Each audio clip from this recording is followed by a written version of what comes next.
ang mga kwento ng pag-ibig, kwento ng buhay at kwento ng pag-asa dito sa Barangay Love Stories. Love Stories.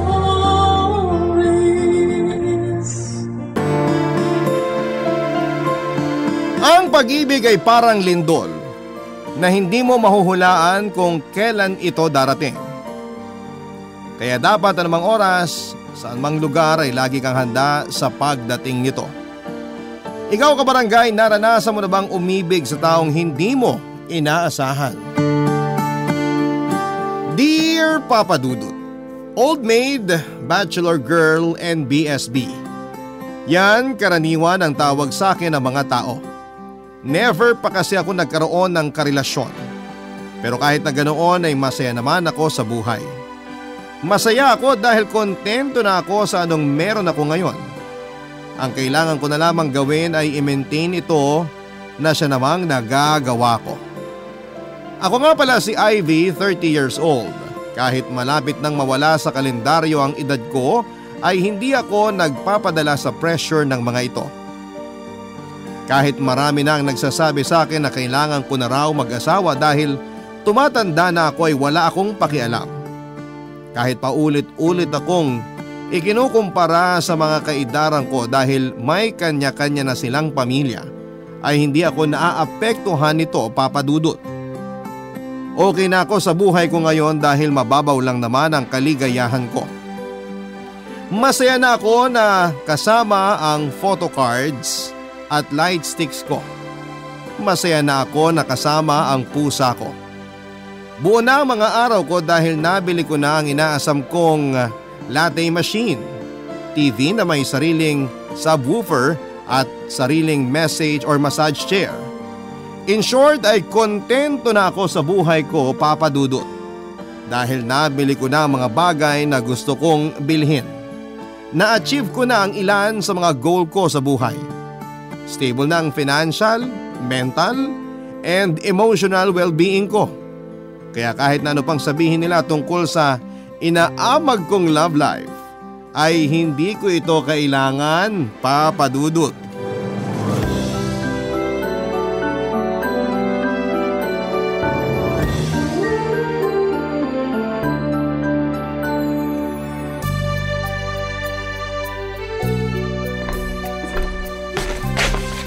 Lolo Jose, ito na po ang kape nyo.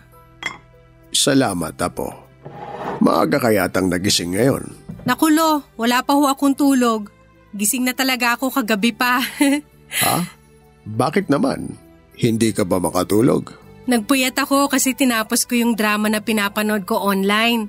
Wala nga dapat akong planong magpuyat kaso nagandahan ako sa pinanood ko kaya diniretso ko na. Mabuti weekend ngayon, wala akong pasok. Ano ba yung pinapanood mo at kailangan mo pa talagang pagpuyatan? Naku, sobrang ganda nung dramang yun, Lo. Tungkol kasi yun sa isang babae na mafo-fall sa manipulative na senior student. Kaso ang pangit ng ending, hindi ko gusto. Sayang lang yung puyat ko. Ang hilig mo talaga sa mga ganyang palabas, ano? Doon na lang ako kinikilig Bakit ba kasi ayaw mong maghanap ng nobyo? Para ikaw naman mismo ang gumawa ng sarili mong kwento. Naku, wag na po. Masayang ang oras ko dyan. Sa panahon ngayon, mahirap na maghanap ng matinong relasyon. Para kang naglalaro ng claw machine. Akala mo panalo na pero biglang bibitaw yung premyo. Sayang yung pera. Sayang yung effort. Ang malala, pinaasa ka pa. At least sa mga dramang pinapanood ko may happy ending. Ayaw mo man lang bang subukan? Sinubukan ko na po yan dati kaso masyadong boring. Tsaka nakakatamad makipagkilala sa mga tao. Paano yan? Di tatanda kang dalaga niyan. Hindi ba mas masaya yun, Lo? Walang stress. Solo ko ang buhay ko. Wala akong kahati. Pero wala ka rin katuwang. Kapag may problema ka, kapag kailangan mo ng masasandalan, kapag gusto mo ng kausap, wala kang maaasahan kasi mag-isa ka lang. Madali lang naman po ang solusyon dyan Sanay na akong sinusolo ang problema ko. Kapag kailangan ko naman ng masasandalan, nandyan naman mga kaibigan ko. Kausap, marami niyan sa internet. Pwede ka pa nga makipag-away doon. Kung sakali bang may dumating na lalaking nakalaan sa'yo, anong gagawin mo? Siyempre, entertain ko siya. Lo, hindi porket hindi ako naghahanap ng love life, ibig sabihin ayoko na. Ayoko lang maghanap, pero kung may darating, di good, di ba? Kung wala, okay lang din. Makapag-asawa man ako o hindi, walang problema sa akin kasi masaya na po ako. Kung diyan ka masaya, sige, susuportahan kita. Salamat, Lo. Mabuti pa kayo, malawak ang pangunawa nyo. Yung ibang kamag-anak natin, sobrang insensitive. Tanong ng tanong kung kailan daw ako ikakasal, kung may anak na ba ako o kung nakahanap na ba ako ng boyfriend. As if naman may iaambag sila sa buhay ko. Sabik lang sila para sa hinaharap mo. Siyempre, nakita ka naming lumaki, tumanda, nagkaisip. Gusto ka rin naming makitang dumaan sa mga pinagdaanan namin. Lalo na yung mga bagay na nagbigay ng saya sa amin. Kung sa bagay, hindi na maaalis sa ating mga Pilipino ang pagiging tsismosa. Pero Lo, may tanong ako. Paano mo naman malalaman kung yung dumating na tao para sa'yo, siya na talaga yung nakalaan para sa'yo? May clue ba? Or bahala na, ganon? Lahat naman ng dumarating sa buhay natin, nakalaan eh. Nasa atin na lang kung paano natin yun aalagaan. Katulad na lang ng lola mo. Nung dumating siya sa buhay ko, naging magkaibigan kami. Niligawan ko siya, inilagaan, kalaunan, inasawa. Nagsama kami ng matagal hanggang sa bawiin siya ng Diyos sa atin. Kung ilalaan mo para sa sarili mo yung taong dumating para sa'yo, yun na yung clue na sinasabi mo. Nasa tao yan, wala sa tadhana. Ang lalim nun ah. Kasi ang totoong pag-ibig, nanggagaling yan sa kaibuturan ng puso mo. Kaya naman pala na in love sa inyo si Lola eh. Kasi napakamatalinhaga niyo magsalita. Ang galing! Pwede na kayo maging resource speaker niyan. Ay, ito talaga nga po ko. Pero tatandaan ko po yung mga sinabi niyo, Lo. Pero papadudot kung gaano katahimik ang buhay ko ay kabaliktaran naman nito ang buhay ng best friend kong si Lorene. Batchmates kami sa college ni Lorene at doon kami unang naging magkaibigan. Naging teacher siya sa isang private high school samantalang ako ay isang volunteer nurse naman. Noong nagkaroon ng bakanteng trabaho sa eskwelahan na pinagtatrabahuhan niya ay hinikayat niya akong mag-apply bilang school nurse doon. Sa kabutihang palad ay nakuha naman ako at simula noon ay sa parehong lugar na kami nagtatrabahong dalawa. Si Lorene ang tipo ng babae na habulin ng mga manliligaw. College pa lamang kami ay hindi na mabilang ang suitors nito. May taglay kasi siyang ganda na nakaw tingin. Kapag nakakasalubong mo siya, mapababae ka man o lalaki ay mapapasulyap ka talaga sa kanya. Para siyang pinaghalong Max Collins at Heart Evangelista. Pero simple lang ang datingan. Nakadagdag pa rito ang pagiging teacher niya na siyang nagbigay ng mabait at mainhin na impression sa personality niya.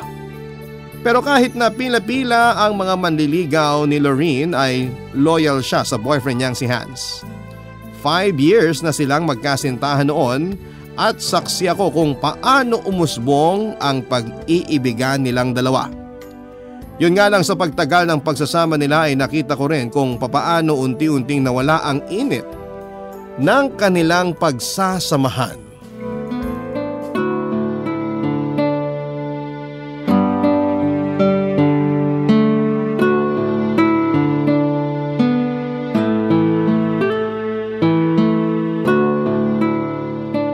Kung ako tatanungin mo, hindi na ako sasama sa lakad nila.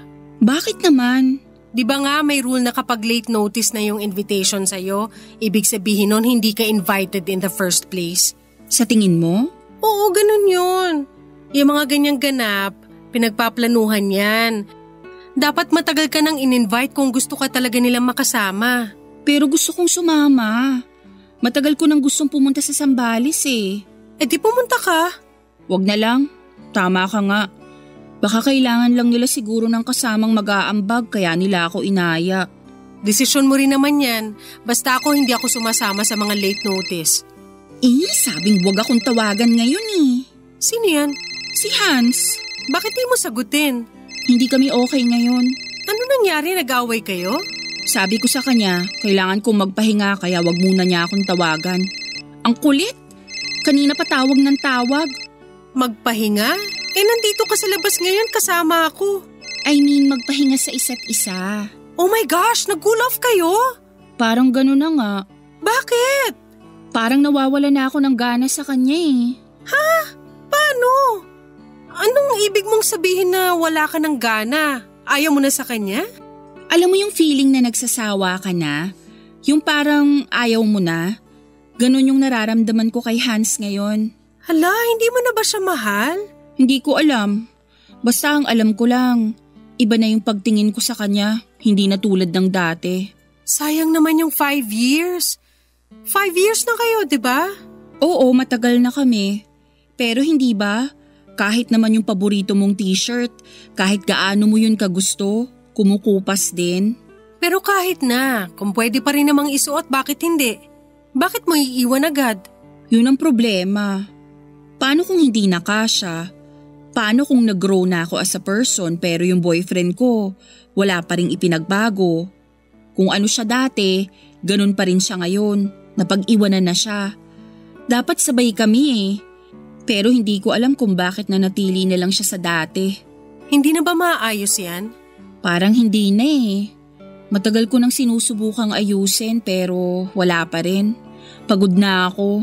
So ano yun, pagising mo isang araw, ayaw mo na sa kanya? Hindi naman yun overnight decision eh. Mahabang panahon din yun. Parang kandila na naubos na lang. Ganun. So wala na talagang chance? Wala na yata. Pag-usapan nyo na lang muna yan. Oo, gagawin ko yon. Pero sa tingin ko, hanggang dito na lang talaga yung relasyon naming dalawa. Baka hindi lang talaga kami para sa isa't isa. Nakakalungkot naman. Ang tagal nyo ring nagsama eh. Sabi nga nila, kapag hindi inalagaan ng maayos ang isang bagay, malaki ang chance na masira ito. Ganun yung nangyari sa relasyon namin ni Hans. Mag-usap na lang kayong dalawa.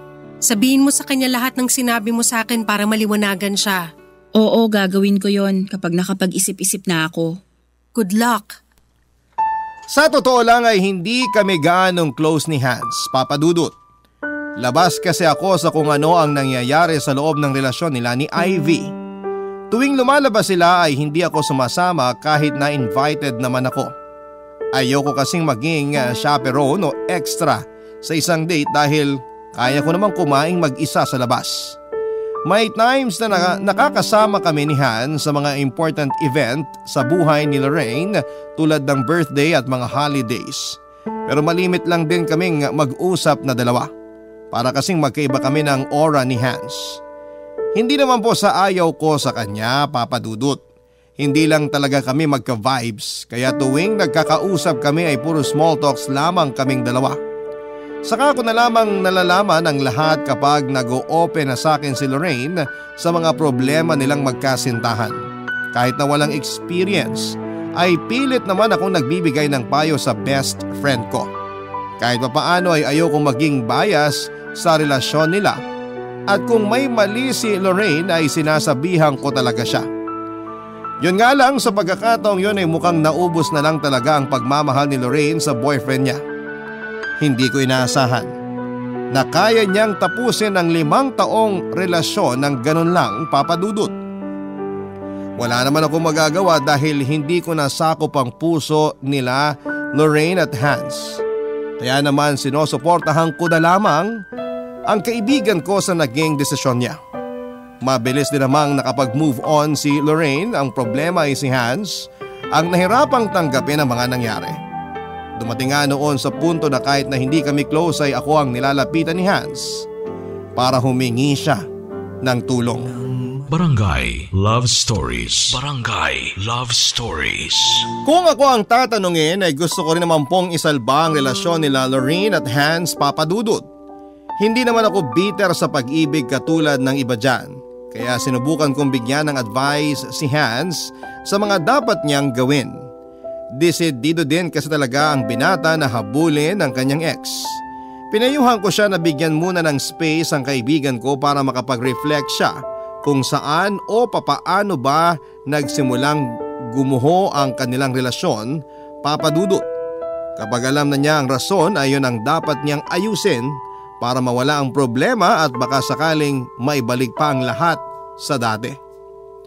Papa Dudut, daig ko pa ang love expert noon kahit na wala naman akong alam sa mga pinagsasasabi ko. Ganun pa man ay sinunod ni Hans ang mga sinabi ko. Pagkatapos noon ay sinubukan ulit niyang ligawan si Lorene pero ayaw na talaga sa kanya ng kaibigan ko. Kaya kahit na naaawa ako kay Hans ay kailangan ko siyang tapatin. Sinabihan ko siyang tigilan na niya si Lorene at tanggapin na lamang ang katotohanang wala na sila. Ang oras at pag-ibig nila para sa isa't isa ay tapos na. Nagpakalayo-layo si Hans pagkatapos noon, Papa Dudut. Akala ko ay matatapos na ang communication naming dalawa pagkatapos noon pero nagpatuloy si Hans sa pag-contact sa akin para makahingi ng updates tungkol sa ex niya na si Lorene. Gusto lang daw kasi niyang malaman kung okay lang ba siya, kung masaya na ba siya at kung may bago na siya. Kalaunan, ang mga updates na hinihingi niya ay nabaling na sa akin. Namalayang ko na lamang na wala na kay Lorene ang interes ni Hans, kundi nasa akin na pala, Papa Dudut.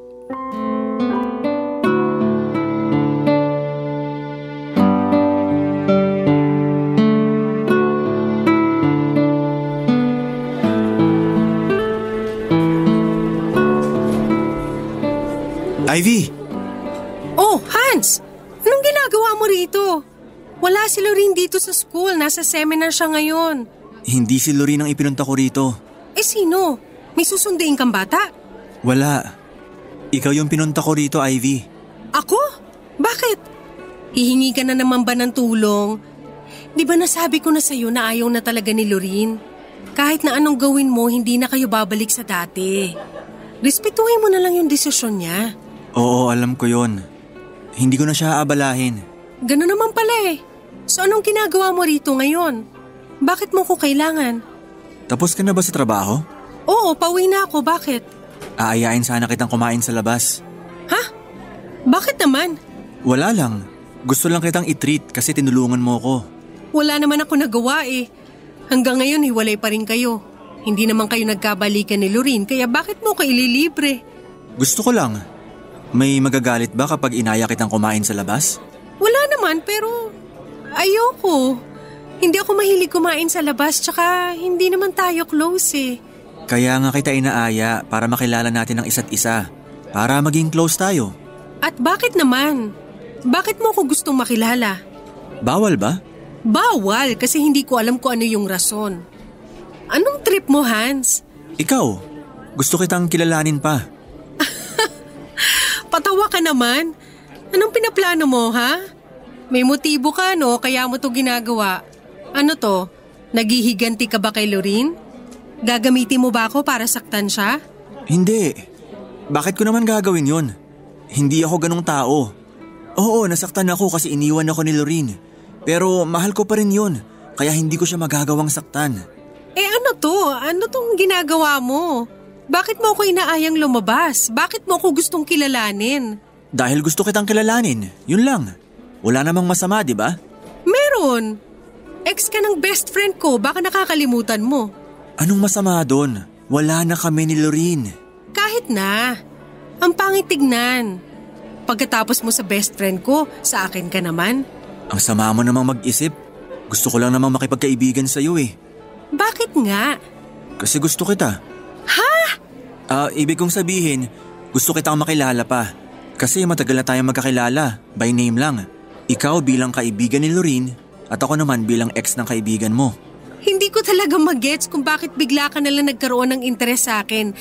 Sorry pero no. Hindi ako sasama sa'yo. Ganun ba? Sige, okay lang. Hindi naman kita mapipilit eh. Salamat. Pero sana wag mong isipin na may pinaplano akong masama dahil lang gusto kong mapalapit sa'yo. Alam mo Hans, feeling ko dahil lang to sa nangyari sa inyo ni Lorene. Wag na, hayaan mo na siya. Mag-move on ka na. Hindi yung kung ano-ano tong pumapasok sa kukote mo. Ako tsaka ikaw, nababaliw ka na ba? Pasensya ka na. Aalis na lang ako. Sorry sa abala. Sige, mag-ingat ka pa uwi. Ikaw din. Visually ay hindi naman po pangit si Hans, Papa Dudut. Average looking siya at sakto lang ang tangkad nito. Hindi naman sa maarte ako. Nilamon lang talaga ng sistema ang standards ko dahil na rin sa mga paborito kong idols. Pero kung ikukumpara si Hans sa mga kakilala kong lalaki ay may mas edge siya, Papa Dudut. Professional looking kasi siya at malinis ang kanyang itsura. Marunong siyang makihalubilo at kaya niyang magbasa ng sitwasyon. Kaya siguro hindi rin niya ako gaanong kinakausap dati dahil hindi rin naman ako interesadong kilalanin siya noon. Isa pa ayoko makipag-close masyado sa jowa ng mga kaibigan ko kaya limited lang ang naging contact namin ni Hans before. Kung tutuusin ay hindi ko alam kung bakit iniwan ni Loreen si Hans. Siguro nga ay hindi na talaga nag-work ang relasyon nilang dalawa. Pero sobrang weird pa rin talaga para sa akin noon, Papa Dudut, na nilalapitan ako ngayon ng ex ng kaibigan ko. Para bang ang awkward na matapos siyang iwan ng best friend ko ay sa akin siya lumalapit sa ngayon. Mas lalong naging weird ang mga tagpo noong bigla na lamang umamin sa akin si Hans na gusto niya akong ligawan. Parang sobrang hirap paniwalaan dahil isang buwan pa lamang ang lumipas. Nung hirap na hirap siyang bitawan si Loreen tapos ay biglang gusto na niya kaagad ako. Mula kay Loreen na ala Max Collins papunta sa akin na parang isinuka lang ng lupa. Hindi ako naniniwala na magugustuhan ako ni Hans noon. Kahit nga sa imagination ay nag-cringe ako, Papa Dudut, at aminado naman po ako na hindi ako kagandahan. Hindi rin sexy kaya natural lang na pagdudahan ko ang pakay ni Hans. Ang ginawa ko na lamang ay nag-report ako kay Loreen at sinabi ko sa kanya ang lahat. Para hindi na siya magulat kapag nalaman niyang nag-uusap pala kami ng ex niya na si Hans.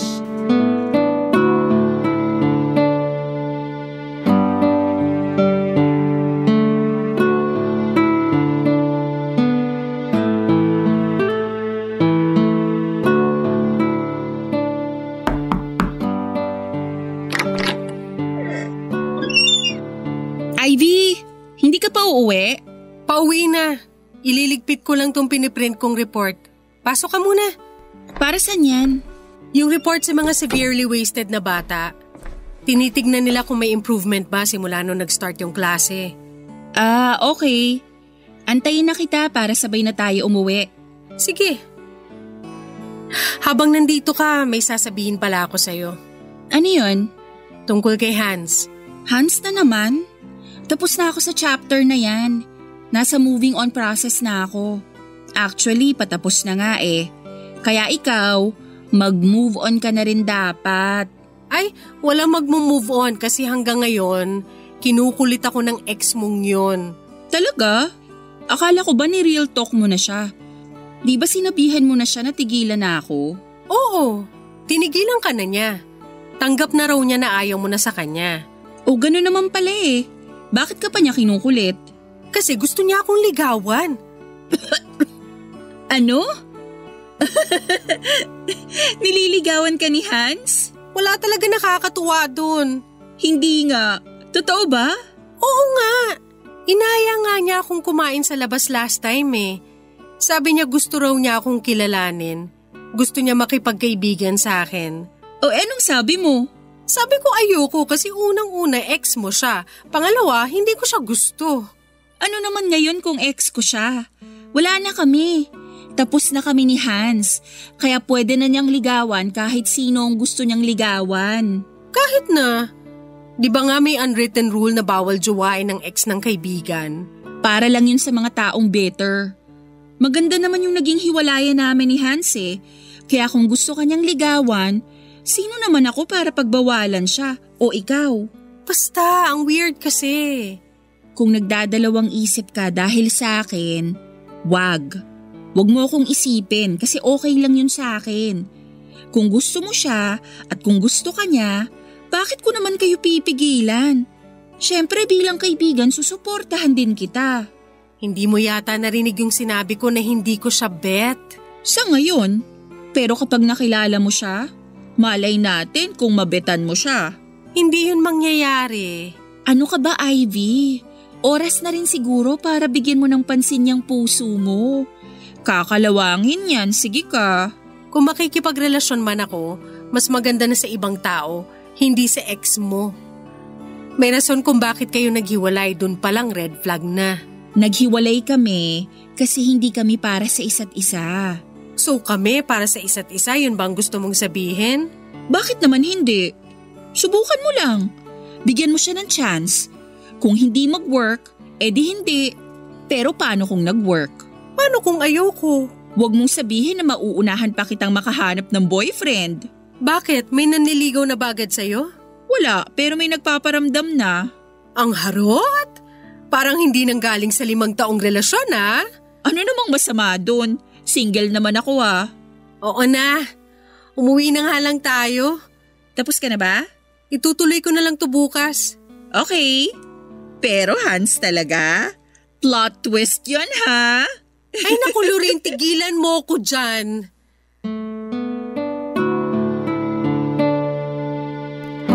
Papadudot, kahit na pumayag si Lorraine sa panliligaw ni Hans ay hindi pa rin nagbago ang isip ko.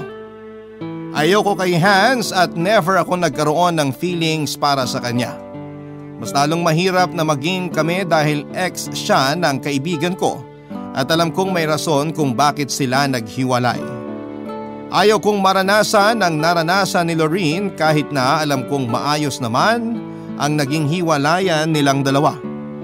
Tahimik na ang buhay ko noon kaya ayaw ko nang guluhin ito sa pamamagitan ng pakikipagrelasyon. Alam kong problema lang ang dulot ng love life kaya hard pass ako doon, Papadudot. Pero kahit na ipagtabuyan ko si Hans ay hindi niya ako nilubayan. Sobrang haba nga ng hair ko dahil hinahabol ako ng isang lalaking katulad niya. Malas lang niya dahil masyado na akong maraming napanood na pelikula para magets kung anong habol niya. Parang gusto lamang niya akong gamitin para saktan ng best friend kong si Lorraine at hindi ko gagawin yon. Hindi ako magpapagamit dahil alam ko ang worth ko.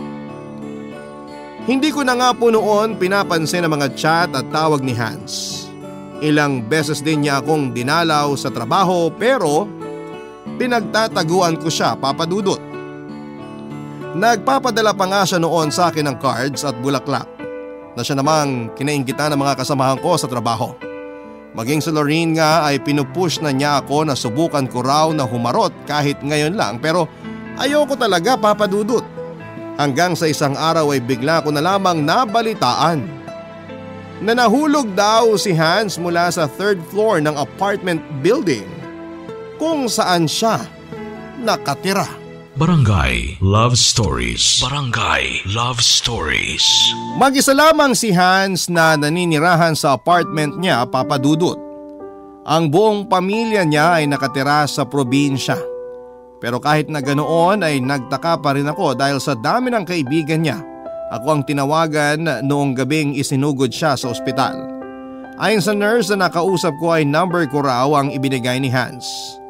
Alam ko na si Lorraine lamang ang tanging pamilya na itinuturing ni Hans sa Maynila. Kaya noong naghiwalay sila ay mag-isa na lamang siya at wala na sigurong ibang malapitan maliban sa akin. Dahil naawa naman ako ay pinuntahan ko siya, Papadudot. Nagtamo ng bale sa magkabilang braso si Hans dahil eto daw ang unang tumama sa konkreto. May tama din siya sa ulo at galos sa iba't ibang parte ng katawan niya. Pero wala naman daw siyang masyadong injury na nakuha. Gusto ko sanang sabihan si Lorraine sa nangyari kay Hans pero naisip ko na hindi na niya kailangan pang malaman ito. After all ay tapos na silang dalawa. Mabuti na lamang at wala akong pasok nang nangyari ang aksidente kaya nabantayan ko si Hans ng gabing yon. Dahil na rin sa pagiging nurse ko kaya minabuti kong manatili sa tabi niya kahit na hindi naman kami close na dalawa. Tungkulin naming mag-alaga ng tao at yon ang ginawa ko, Papa Dudut. Walang halong mali siya. Pagkagising ni Hans ay saka na lamang niya kinuwento sa akin kung papaano siya nahulog mula sa kanyang bintana, Papa Dudut.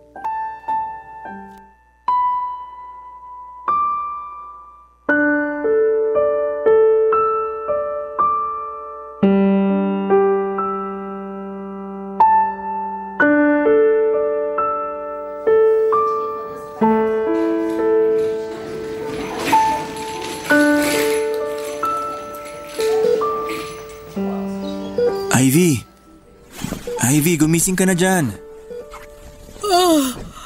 Anong oras na? Oras na para umuwi. May pasok ka pa bukas, di ba? Wala akong pasok bukas. Ininom mo na ba yung gamot mo? Hindi pa. Paano ko gagawin yun? Di ko maigalaw tong parehong kamay ko. Sandali lang, nasa na ba yung gamot mo? Nandito, sa may side table. Amin na. Dapat kanina mo pa to ininom eh. Sorry, hindi ko na namalayan yung oras. Hindi na kita ginising. Alam ko naman na pagod ka eh. Oh, inumin mo na to. Eto, tubig. Salamat. Hindi pa kaya ako pwedeng umuwi? Inaantay pa nila yung result ng mga test na ginawa sa'yo. Kailangan nilang siguruhin na wala kang internal injury. Kailan naman kaya ako makakauwi? Kung wala namang severe na nangyari sa'yo, baka bukas pwede ka nang pauwiin. Sana nga. Hirap matulog dito sa ospital eh. Maya't maya kang ginigising ng mga nurse. Dapat lang. Ganyan ang trabaho namin. Marami kaming pasyenteng binabantayan 24/7. Kaya kahit pagod na or inaantok, kailangan ka nilang i-check. Ang swerte ko naman. May personal nurse ako. Pasalamat ka, mabait ako ngayon. Salamat. Kasi pinuntahan mo ako kahit hindi naman tayo close. Ako yung tinawagan eh. Tsaka alam ko naman na wala kang pamilya rito. Naawa ko kaya pinuntahan na kita. Ano ba kasi yung nangyari? Paano ka nahulog? Ang sabi sa akin ng nurse, intoxicated ka raw. Nagiinom ako nun sa apartment. Nang mag-isa? Oo. Wala akong maaya eh. Wala naman akong ganong kaibigan para ma-invite ng biglaan. Tapos nahulog ka dahil sa kalasingan. Hindi ako nahulog. Walang aksidente na nangyari. Ano? Tumalon ako. Ha? Tumalon ka? Bakit naman? Huwag mo sabihin. Parang wala naman na akong purpose sa buhay eh. Sobrang lungkot ko nung oras na yon. Pakiramdam ko kahit mamatay ako, wala naman makakami sa akin. Narealize ko lang na sa mga pagkakataong ganon, wala man lang ako malapitan.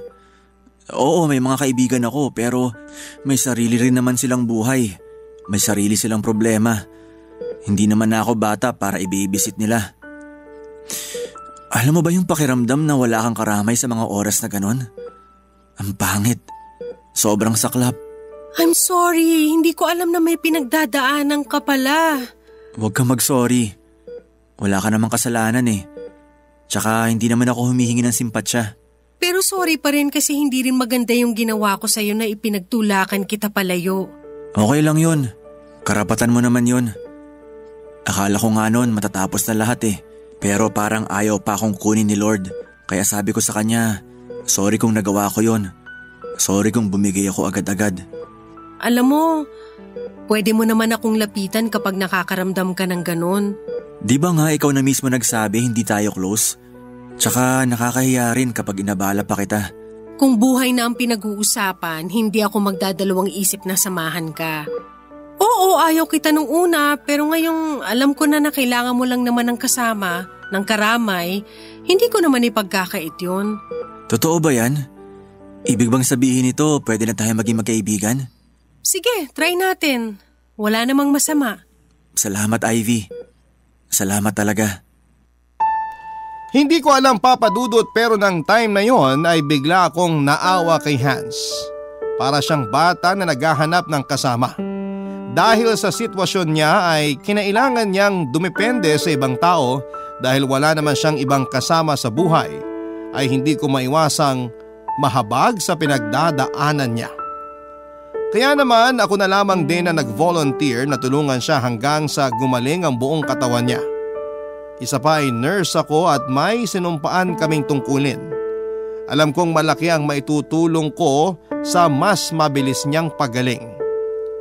Pagkatapos ng trabaho ay nagpupunta ako sa apartment ni Hans para ipagluto siya ng pagkain para sa dinner nito. At para na rin tulungan siyang magbihis at maligo. Minsan, pinagluluto ko rin siya ng breakfast at lunch para sa susunod na araw, pero kapag busy ako ay nag-o-order na lamang siya online. Kapag may mga emergency siya ay ako ang tinatawagan niya. Ako na rin ang bumibili ng mga gamot niya at nagpapalit ng mga gasa sa mga sugat niya. Papa Dudut, mahigit 1 buwan ding naging ganon ang setup naming dalawa ni Hans. Hanggang sa nasanay na akong kasama siya. Unti-unti ay nakilala ko ang totoong ugali ni Hans.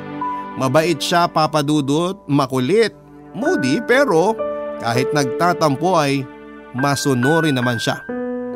Hindi ko inaasahan na sa mga oras na nagkasama kaming dalawa ay dahan-dahan ding na-develop ang feelings ko para sa kanya.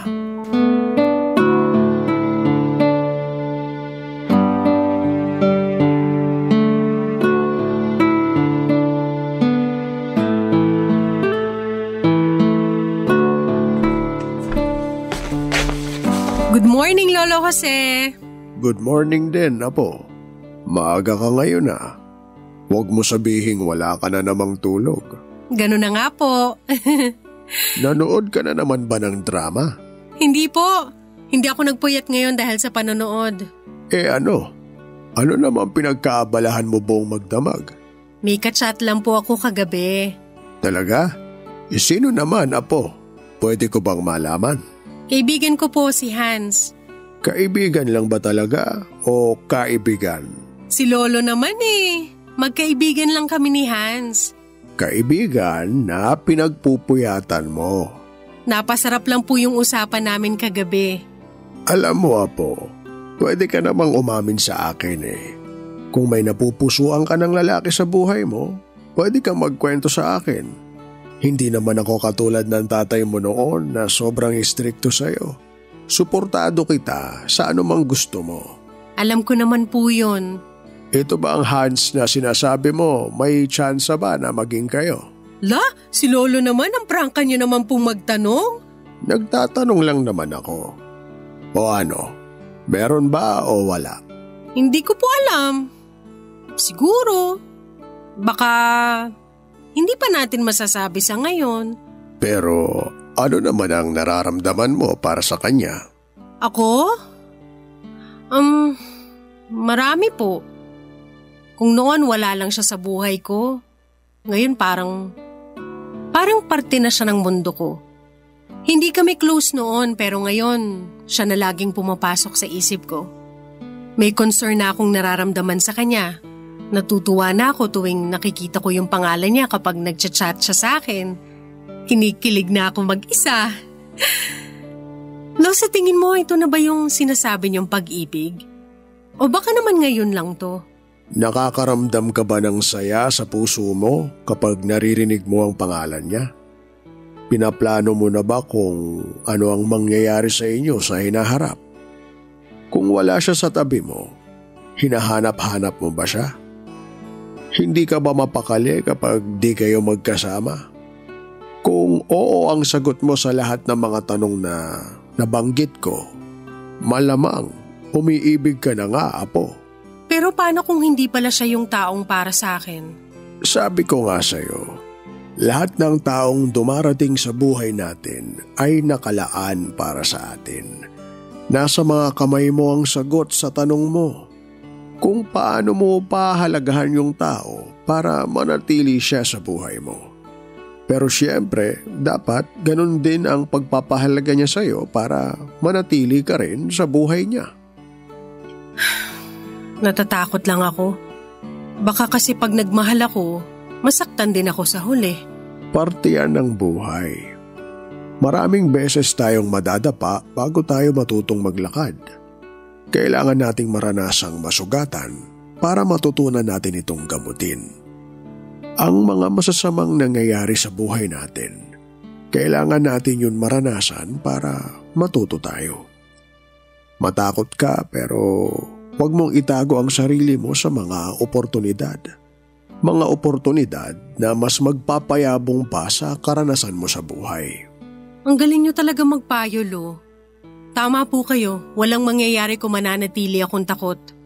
Salamat, hindi ko po yan kakalimutan. Basta Apo, ano man ang mangyari, nandito lang ang lolo mo para gabayan ka. Opo. Nga pala, nagkape na po ba kayo? Pagtitimpla ko po kayo kung gusto nyo. Abay, sakto. Di pa ako nagkakape. Inaantay kasi talaga kita dahil gustong gusto ko yung timpla mo ng kape, Apo. Siyempre naman po. Mas masarap to kaysa sa nabibili sa labas. Sandali lang po gagawan ko kayo ng kape nyo.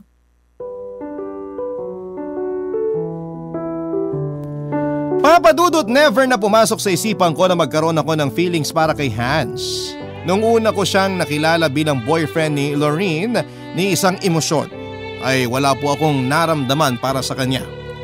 Pero noong nagkaroon na kami ng personal connection ay doon ko lang nalaman na marami pala siyang tinatagong katangian na magugustuhan ko rin kalaunan. Sa paggaling ni Hans ay nagpatuloy ang pagkakaibigan naming dalawa. Tumagal ang friendship namin yon hanggang sa dumating kami sa puntong seryoso na talaga kami sa mga nararamdaman namin para sa isa't isa. Nagkaaminan kami at dumaan sa proseso ng courtship hanggang sa sinagot ko na nga siya, Papa Dudut. Noong nalaman ni Lorene na kami na ni Hans ay walang bahid ng bitterness ang pagsuporta niya sa aming dalawa. Masaya na rin kasi si Lorene sa love life niya noong panahong yon, kaya naman hindi na issue sa kanya kahit na sa akin napunta ang ex niya. Ang mahalaga ay walang agawang nangyari. Walang siraan, walang awayan. Nagsara ang mga pinto ng kusa at nagbukas ang mga bagong pinto para sa aming lahat. Papadudot kong kontento na ako noon sa buhay ko ay mas kontento na po ako sa ngayon dahil isang blessing ang ibinigay sa akin ni Lord. Kahit na hindi ko naman po ito hinihiling. Sa pagdating ni Hans sa buhay ko ay marami akong mga bagong experiences na nasubukan. Marami po akong goal, Papadudot, na gustong tuparin. At ang mga plano ko para sa future ay hindi na lang para sa akin kundi para sa aming dalawa ng boyfriend ko. 2 years na kami ni Hans ngayon, Papa Dudut, at masaya akong ibalita sa inyo na nananatiling masaya at matatag ang samahan naming dalawa. Dito na po nagkatapos ang aking love story. Ang inyong forever kapuso at kabarangay, Ivy. Nagustuhan ng iyong napakinggan? Ituloy yan via live stream sa www.gmanetwork.com/radio. Barangay LS 97.1 Forever